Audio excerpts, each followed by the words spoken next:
Back here at the Galveston County Justice Administration Building, County Clerk Dwight Sullivan is with us. His office is in charge of running the elections. And Dwight, right off the bat, got to ask, what happened today? Well, this morning when the polls opened, we started getting phone calls at about 6 o'clock, 6:15, that the tape was taking a little bit longer to run than we expected and that they expected. At that point, we had deployed some teams to take additional tape in case we ran out. What really happened is the machines, based on the vote centers that we're conducting in Galveston County, have programmed in them every ballot, every proposition, countywide, precinct-wide, on every machine. So it takes a whole lot of data. That data prints out what's called a zero tape at the beginning of the day to assure that all the votes, there's no prior votes on the machine, and it zeroes out and you start clean. After that report runs, you enter your code and the polls are open. So it took a while to run that report, upwards of an hour. Some of the polling locations were open on time at 7 o'clock, and many were not. So we thought what we do was right and open voting a couple hours longer. We worked with the parties and had a court order to do that, and it seems like it's working well now. Yeah, things did smooth out. And explain a little bit more about, you talk about the tape. This is a system, a checks and balances system to make sure, hey, the system has zero votes to start on election day. This is not something you can do a week ahead of time or anything. It has to be that morning, right? It's all about integrity, and we want to make sure that every vote counts, and therefore, as a state requirement and as a requirement of our office, we want to make sure that the tape shows zero so that there's no prior election data, and the judge at that location assures that there's no data on there.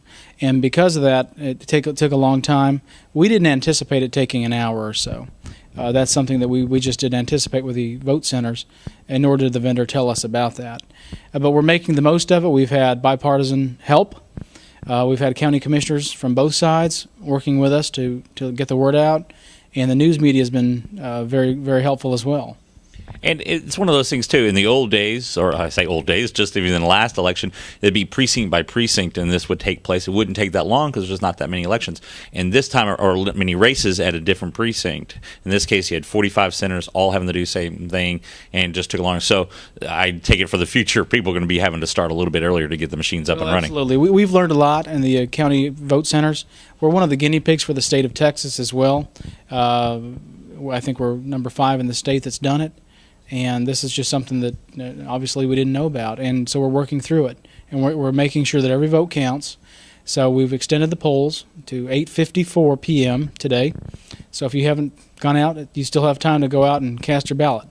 And at 8:54, now let's talk about that, though, because that's a little different, too. If you were in line by 7, everything's as normal. If you come in after 7 o'clock or get in line after 7 and vote up until that 8:54 time period, it's going to be a provisional ballot, right? It's a little different. That's in states. Is that in the state election code? How did that come about? That's in the state administrative code, and that was suggested by one of the parties of the state, as well as Keith Ingram at the Secretary of State's office, who's over elections. Apparently, it is state law. We found out this morning that if you extend polling times, this is the route you do it. And so we're following the law. We want to make sure every vote counts, and that's what we're doing. And the main thing for that is if someone comes and challenges it later, you're able to show this is how many people, these are the votes that happened after that time period on the extended period. Is that correct? Well, I don't know the answer to that. I would assume that's what it's for. But, I don't know much about why the law was written that way, but I'm assuming that's what it was.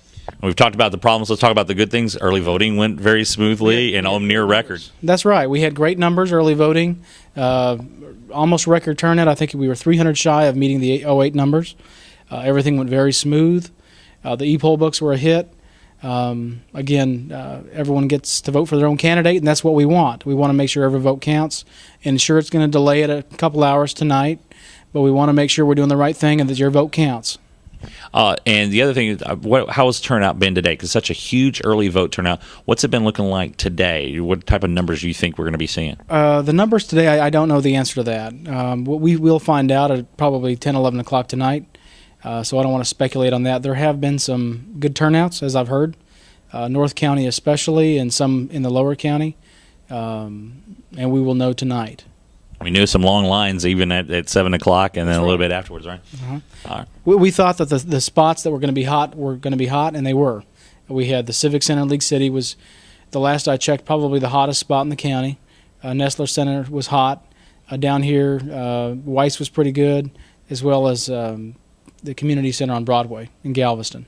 Great. All right, Dwight Sullivan, the county clerk, on with us here today. More election coverage coming your way next.